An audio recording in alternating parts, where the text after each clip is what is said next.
What was the deadliest day in human history? You might think it happened during a war. Maybe one of the bloodiest battles ever fought. Or perhaps during World War II. But surprisingly, it wasn't a war. It wasn't a battle. And it wasn't even caused by humans. The date was January 23, 1556. That day, one of the most powerful earthquakes ever recorded struck China. And the number associated with the disaster is almost impossible to comprehend. 830,000 deaths. That's more than the population of some countries today.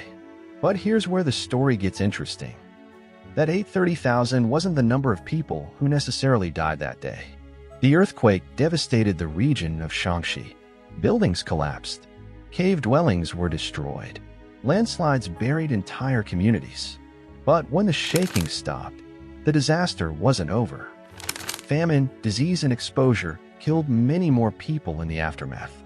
A major geological study estimates that roughly 1/3 of the deaths came from the earthquake's direct effects, while roughly 2/3 may have resulted from what followed.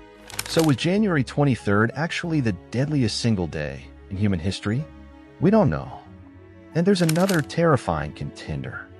On November 12, 1970, the Bhola Cyclone struck what is now Bangladesh. A massive storm surge swept across the low-lying coast. NOAA estimates that between 300,000 and 500,000 people died. It remains the deadliest tropical cyclone ever recorded. So when you hear that 830,000 people died in the 1556 earthquake, remember, that's an estimate for the entire disaster, not necessarily one single day.